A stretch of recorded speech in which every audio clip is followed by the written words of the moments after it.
Ayan guys, after 1 year na ito nabili niya guys. So, ang aquarium ng kuya.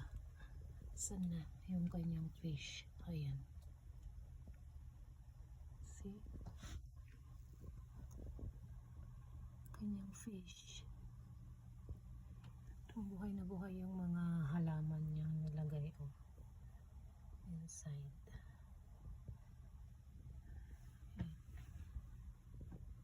Update sa aquarium ng aking panganay.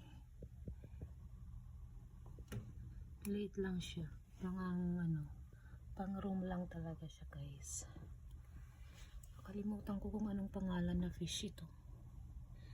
Hindi pwede may kasama to eh. Mag-isa lang talaga siya lagi. Ayan. Ano ba yun? Nasa isip ko. Hindi ko maisip. Hindi ko maano.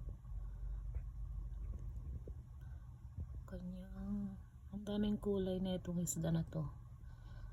Iba-ibang kulay. Pero yung kanya parang purple na may blue. Ayan na. Saan na yun? Nagtago dun sa may trees. Ayan guys. Nagtago siya dyan. Ayaw magpakakuha sa ayun. Diba? Tulong. Nag-stay na siya dun. Itong mga plants dito sa aquarium niya, mga life plants ito. Mga buhay. Ayan.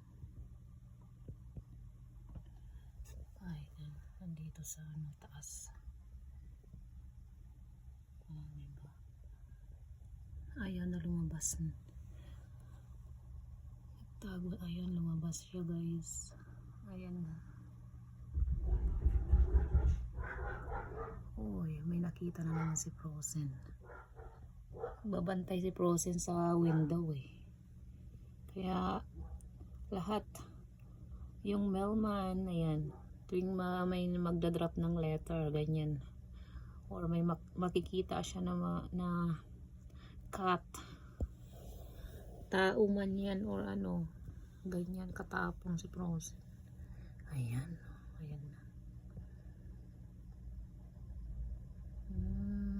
Betta fish pala, naalala ko na. Betta fish, ito pala. Itong fish na siya, pag inaalagaan is isa lang dapat. Nagtry siya ng 2, namatay yung isa. Ayan, kaya malit lang din na aquarium, kaya isang piraso lang pwede na.